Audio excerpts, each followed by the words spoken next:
ఈఎంఐలు.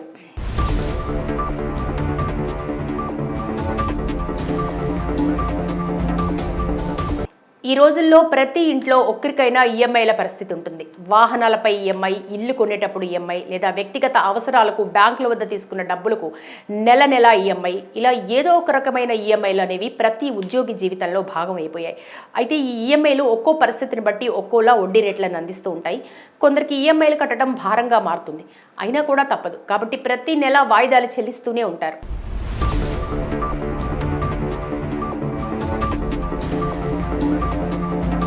అయితే ఇలాంటి వారికి కాస్త ఊరట కలిగించే ప్రకటన చేసింది ఆర్బీఐ. ఇంతకు ఆ వివరాలేంటో ఒకసారి చూద్దాం. భారతీయ రిజర్వ్ బ్యాంక్ కీలక వడ్డీ రేట్లను తగ్గించింది. 25 బేసిస్ పాయింట్ల మేరకు కుదించింది. ఆర్బీఐ రెపో రేట్ను తగ్గించడం వరుసగా ఇది రెండోసారి కావటం ప్రాధాన్యత సంతరించుకుంది. ఆర్బీఐ గవర్నర్గా సంజయ్ మల్హోత్రా బాధ్యతలు స్వీకరించిన తర్వాత దీన్ని తగ్గించడం ఇది రెండోసారి. దీనివల్ల ఈఎంఐల భారం కొంతమేర తగ్గుతుందనే అంచనాలున్నాయి. ప్రస్తుత ఆర్థిక సంవత్సరం అంటే 2025-2026లో ఆర్బీఐ ప్రకటించిన మొట్టమొదటి మానిటరింగ్ పాలసీ ఇదే. ఇందులో రెపో రేట్లు తగ్గిస్తూ ఆర్బీఐ తీసుకున్న చర్యలు ముందు ఆర్థిక విధానాలు ఎలా ఉంటాయనేది చెప్పకనే చెప్పినట్టయింది. మానిటరింగ్ పాలసీని న్యూట్రల్ నుండి అకామిడేటివ్కు బదలాయించడం చర్చనీయాంశమవుతోంది.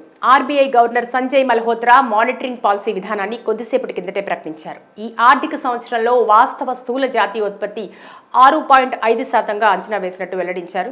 తొలి త్రైమాసికం అంటే ఏప్రిల్, మే, జూన్ కాలానికి 6.5% మేర జీడీపీ నమోదవుతుందని అభిప్రాయపడ్డారు. రెండో త్రైమాసికంలో 6.7%, మూడో త్రైమాసికంలో 6.6%, చివరి త్రైమాసికంలో 6.3% మేర జీడీపీ వృద్ధి రేటు నమోదవుతుందని సంజయ్ మల్హోత్రా తెలిపారు. ఈ మేరకు ప్రాథమిక అంచనాలను రూపొందించుకున్నట్టు వివరించారు. ఇటీవలి కాలంలో ప్రపంచవ్యాప్తంగా ఆర్థికంగా అనిశ్చిత పరిస్థితులు నెలకొన్నాయి. జీడీపీ అంచనాలను అవి ప్రభావితం చేయొచ్చని పేర్కొన్నారు. ఫిబ్రవరిలో ప్రకటించిన మానిటరింగ్ పాలసీలో ప్రకటించిన జీడీపీ అంచనా 6.7%తో పోలిస్తే 20 బేసిస్ పాయింట్లు తగ్గిందని ఆర్బీఐ గవర్నర్ చెప్పారు. ప్రపంచ వాణిజ్యం, ఆర్థిక స్థితిగతులు, ఎగ్జిమ్ విధానం, వాటిపై ఆధారపడి కార్యకలాపాల్లో చోటు చేసుకున్న పరిణామాలు, వాటి ప్రభావాలకు ఈ తగ్గింపు అద్దం పట్టినట్లయిందని వ్యాఖ్యానించారు. చిన్న, మధ్యతరహా వ్యాపార కార్యకలాపాల్లో నెలకొన్న అనిశ్చిత పరిస్థితులు, హౌసింగ్, నిర్మాణ రంగం, రియల్ ఎస్టేట్ సెగ్మెంట్లలో పెట్టుబడులు, అందులో సంభవించే వ్యయాలపై పడే ప్రతికూల ప్రభావం వృద్ధి రేటును తగ్గిస్తుందని సంజయ్ మల్హోత్రా పేర్కొన్నారు. వివిధ దేశాల మధ్య నెలకొన్న ట్రేడ్ వార్ కారణంగా ప్రపంచ వృద్ధి మందగించిందని, దీని ప్రభావం దేశీయ వృద్ధికి అడ్డంకిగా మారిందని చెప్పారు. అత్యధిక టారిఫ్ను ఎదుర్కోవాల్సి రావడం వల్ల నికర ఎగుమతులపై ప్రతికూల ప్రభావాలు చూపుతున్నాయని సంజయ్ మల్హోత్రా స్పష్టం చేశారు.